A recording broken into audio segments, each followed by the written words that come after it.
Blessings in the name of the Lord Jesus. Welcome to Paraclet TV, making disciples through the power of the Holy Spirit.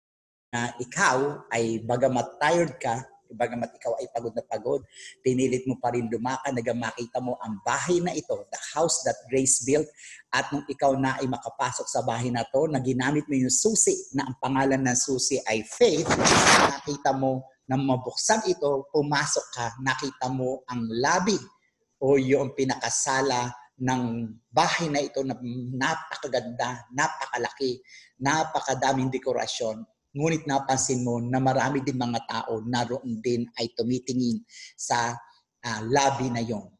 At sila lang ay naroon, nasa lobby na yon at bagamat naibsan yung kanilang kapaguran dahil sa kagandahan at sa comfort sa binibigay ng lobby, ay napansin mo na marami naman palang kwarto sa loob ng the house that Grace built, ngunit ni isa sa kanila ay hindi pumapasok doon sa kwarto. At ang pagmasdan mo ang mga kwarto, mayroon ka nakitang mga rooms, no, na may nakasulat, at ang isa nga sa mga rooms na nakasulat doon sa title niya ay Gifts of the Holy Spirit.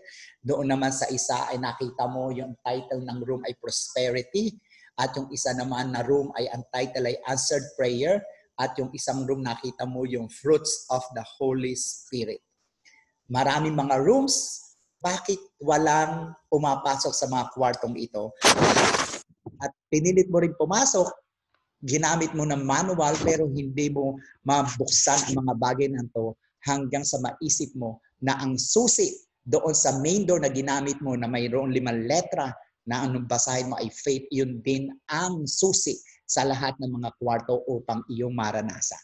Ang pagkakaalam ng gifts of the Holy Spirit, ang pagkakaalam ng mga fruits of the Holy Spirit ay hindi agad-agad nalalaman o naiintindihan hanggat hindi mo ito pinag-aaralan o hanggat hindi mo ito na-experience. Gayon din ang mga panalangin natin na walang pananampalataya ay hindi magkakaroon ng tagkatugunan at hindi ka makakapanalangin ayon sa kalooban ng Diyos kung wala kang alam doon sa pundasyon na wala iba kundi ang banal na kasulatan na ito ang magpapalaki at magpapalalim na relasyon natin sa ating Panginoon Kristo, at yung pangako ng Panginoon ng isang buhay na ganap at kasiyasiya ay mararanasan natin kung alam natin ang pundasyon at kung gaano kalaki ang ating pananampalataya. Kaya nga, ang sabi ng banal na kasulatan, we walk by faith, not by sight. Tayo bilang mga mananampalataya, sabi ng 2 Corinthians 5:7, dahil tayo na nga ay mga spiritual being, tayo ay espiritu na may katawan at kaluluwa. Bakit? Kasi tayo na po ay na-born again, tayo na po sa ating pananampalataya na tayo ay magsisi ng ating mga kasalanan, binigyan tayo ng bagong buhay ng Panginoon dahil doon sa kapangyarihan ng krus niya na sa Kalbaryo at sa pamamagitan ng dugo niya na tumigis doon sa Kalbaryo na naging panghugas sa ating mga kasalanan, tayo ay nagkaroon na ng bagong buhay. If anyone is in Christ, he is a new creation. At yung mga bagong creation na to, kinakailangan ang paglakad nila ay hindi na katulad ng paglakad nila dati.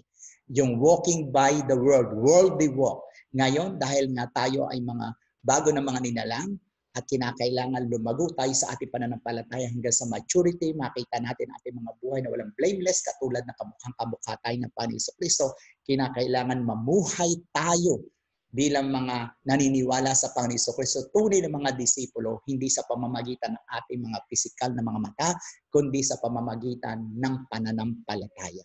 We walk by faith, not by sight. Ganyan lumakad ang tunay na mga disipulo ng Panginoon. Tayo bilang mga tunay na mananampalataya ng Panginoon, tunay na mga disipulo ng Panginoon Kristo, hindi dapat tayo naaapektuhan ng nangyayari sa paligid dahil alam natin mula sa banal na kasulatan na iyan ay mangyayari. Kaya hindi tayo nasusurpresa.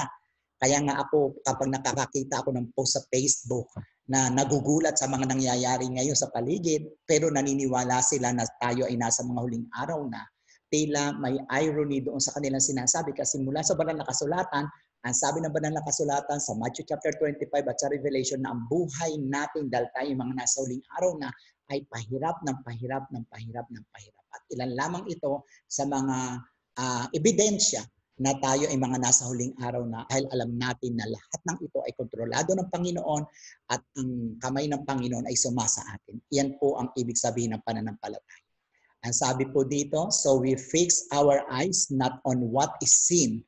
Ang ating mga mata bilang mga tunay na nananampalataya sa Panginoon, mga tunay na disipulo, hindi nakatingin ang ating mga mata sa mga bagay na nakikita.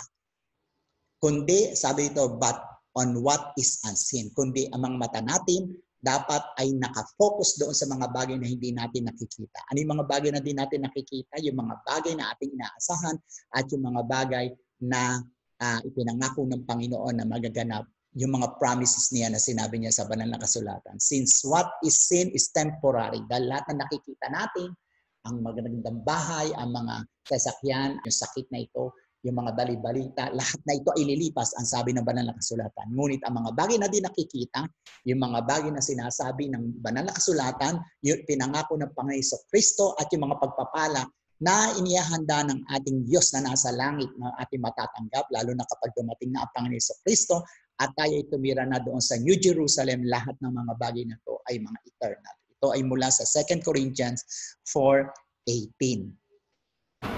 Share Jesus. Subscribe, share Paraclet TV. Go, go, go.